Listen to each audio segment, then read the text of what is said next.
Dear students, आज मैं आपको सबसे पहले एसएस थ्योरम के बारे में बता रहा हूँ। ट्रिपल एस थ्योरम का मतलब ये है, इसको हम साइड कहते हैं। इसका मतलब हमारा साइड से है, यानी कि side side side. Triple S का मतलब ये है हमारा, ठीक है ना। तो इसका मतलब ये है कि अगर ये A B side P Q के बराबर है, A C side P R के बराबर है, B C side Q R के बराबर है, यानी कि किसी भी ट्रायंगल में अगर हमारा इस तरीके से तीनों साइडें जो हैं मतलब बराबर हो जाएं, ठीक है ना।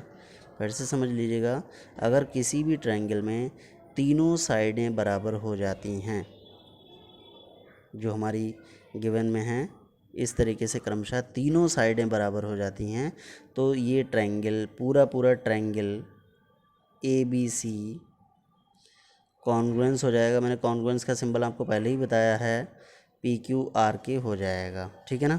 यानी कि ये तीनों साइडें अगर बराबर हैं, अब ये वाली थ्योरम हर थ्योरम के हिसाब से एक्सरसाइज लगेंगी। तो अगर ये तीनों साइड्स बराबर हैं तो हमारा ये जो है ट्रायंगल दोनों कॉन्ग्रुएंस होंगे, यानी कि फिर अब उनके एंगल वगैरह सब कुछ बराबर हो जाएगा। तो ये थ्योरम लगाकर मैं आपको ये एक्सरसाइज जो हमारी आने वाली है, जो बी वाली एक्सरसाइज है 11B, अब मैं वो आपको इससे समझा रहा हूँ। तो फिर से समझ लीजिए, एक बार मैं फिर से बता रहा हूँ।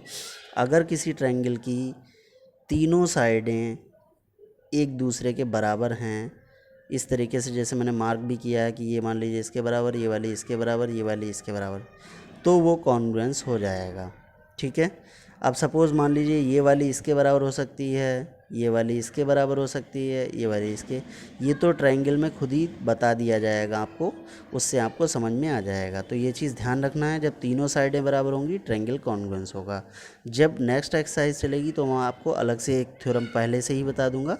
तो अब हम इसी थ्योरम से एक्सरसाइज देखने वाले हैं, तो ध्यान से समझ लीजिएगा। आपको पेज नंबर 162 ओपन करना है बुक में, एक्सरसाइज 11B देख सकते हैं। पहले मैं क्वेश्चन को रीड कर रहा हूँ क्योंकि अगले पेज पे सवाल दिए गए हैं।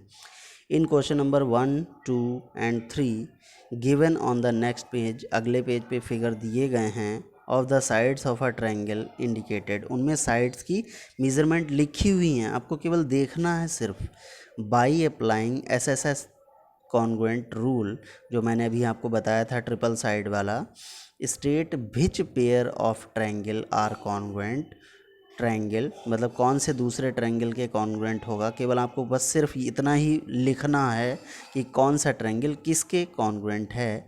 Which the result in symbolic form, उसको इस सिंबल में जो भी मैंने लास्ट लाइन लिखी थी कॉन्ग्रुएंस का सिंबल लगा के, उसको सिंबॉलिक फॉर्म कहते हैं। तो उस टाइप से लिखना है। तो क्वेश्चन नंबर पहला जो है वो आप बुक में करेंगे, नोटबुक में नहीं करना है। तो ध्यान से देख लीजिए, मैं आपको बुक में बता रहा हूँ। ये जो हमारे फिगर जो दिए गए हैं, ये क्वेश्चन नंबर 1 में ये आप देख सकते हैं। तो इसमें ये वाले में आप पहले साइडें मैच कर लें। 2 इस 2 के बराबर हो गया, ठीक है ना, ये चीज़ देखिए।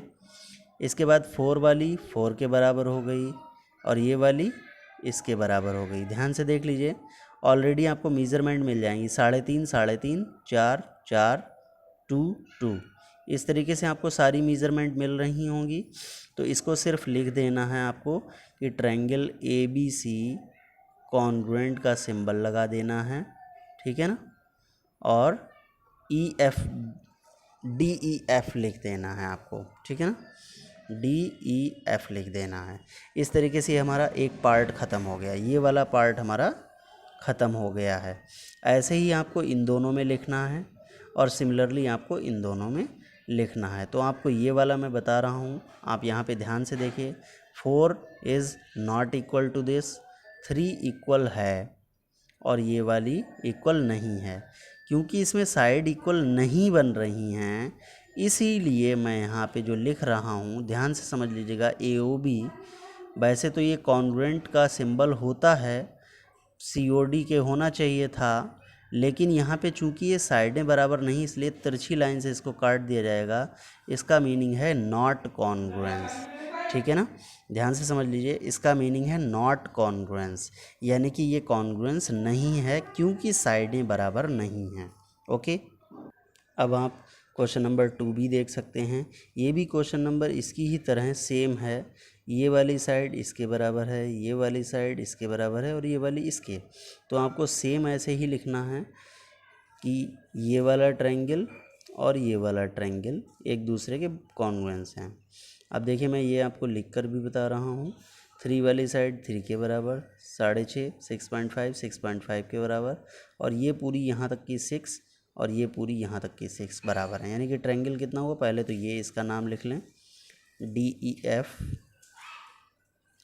दूसरा ट्रायंगल ये यहाँ से यहाँ तक का 6 था, इसलिए इसका नाम हो जाएगा ABC। इसी तरीके से आपको केवल नाम लिखने हैं, परेशान होने की ज़रूरत नहीं है, और इस तरीके से कॉन्ग्रुएंस का सिंबल लगा देना। ऐसे ही ये भी लिखना है AOB और COD, ठीक है। सिमिलरली ये भी था ABC ADC, ठीक है ना। इस तरीके से इनके नाम लिखकर सीधे कॉन्ग्रुएंस का सिंबल लगा देना है और कुछ भी आपको नहीं करना है। ये क्वेश्चन आपको बुक में करने हैं।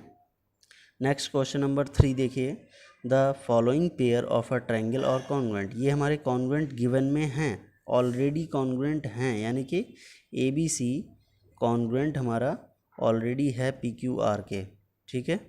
ये कॉन्ग्रुएंट हैं, तो ये वाली साइड देखिए इसके बराबर है, ये वाली हमारी छोटी साइड छोटे के बराबर पड़नी है, इसके बराबर पड़ेगी, और ये वाली साइड हमारी इसके बराबर पड़ेगी जाके। इसी तरीके से आपको यहाँ पे खुद मार्क कर लेना है।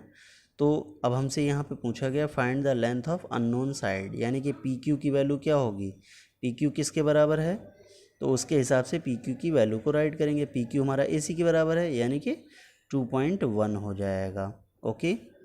इसी तरीके से यहाँ पे देखिए BC की वैल्यू नहीं दी गई है, तो BC की वैल्यू क्या होगी, BC की वैल्यू हमारी इस PR के बराबर, मैंने PQ के बराबर, देखिए BC की वैल्यू ट्रिपल मार्क वाले के बराबर होगी। ट्रिपल मार्क कहाँ है, ये वाला ट्रिपल मार्क है, यानी कि ये कितनी वैल्यू दी गई थी 4.5, यानी कि 4.5 लिख देंगे। ये चीज़ ध्यान रखना है, कौन सी साइड किसके बराबर, उसी के हिसाब से उसकी मेजरमेंट लिख देनी है, ठीक है। अगले पार्ट में भी सेम ऐसे ही है, मैं आपको समझाए दे रहा हूँ, ध्यान से समझ लीजिए। 5 वाली 5 के बराबर हो गई है, 3 वाली जाहिर सी बात है अब ये ही 3 बचेगी, ये तो 4 ऑलरेडी लिखा है, यानी कि ये वाली लाइन इसके बराबर हो जाएगी और ये वाली लाइन आपकी इसके बराबर हो जाएगी। आपको मेज़रमेंट सेम इसी तरीके से लिख देनी है, जिनकी नहीं पता है उनकी यहीं पे बुक पे मेज़रमेंट लिख देनी है। इसके बाद क्वेश्चन नंबर 4 आपको क्वेश्चन नंबर 4 में ध्यान से समझ लीजिए, उसमें भी कुछ नहीं है, ऑलरेडी सब कुछ दिया गया है। AB बराबर CD, यानी कि AB ये रहा, CD ये रहा, ठीक है। इसके बाद उसने कहा BC बराबर AD, तो BC बराबर AD, ठीक है ना। और ये लाइन तो कॉमन है, यानी कि ये दोनों में है, यानी कि ये भी ऑलरेडी तुम्हारा दोनों में ही है, इसलिए कोई दिक्कत नहीं है, दोनों में है ना। एक ट्रायंगल का नाम है ABC और एक का नाम है CDA। ABC हमारा इतना हो जाएगा और CDA हमारा इतना हो जाएगा। चाहे तो अलग अलग भी देख सकते हैं उनको, है ना, इस तरीके से भी समझ सकते हैं, ऐसे अलग अलग भी समझ सकते हैं। तो A C B और यहाँ पे भी A C D, इन दोनों को अलग अलग भी समझ सकते हैं, उससे कोई फ़र्क नहीं पड़ेगा। अगर आप चाहें तो अलग अलग समझ सकते हैं, अदरवाइज़ ऐसे भी समझ सकते हैं। तो इसमें क्या हो जाएगा, यस हो जाएगा, कॉन्ग्रुएंस हो जाएगा, बिकॉज SSS रूल, ठीक है ना, इस रूल की वजह से, क्योंकि तीनों साइड्स हमारी बराबर हैं, 2 साइड बराबर ऑलरेडी दी गई हैं और तीसरी कॉमन है, इसलिए SSS रूल की वजह से ये हमारे कॉन्ग्रुएंस हो जाएंगे, ओके।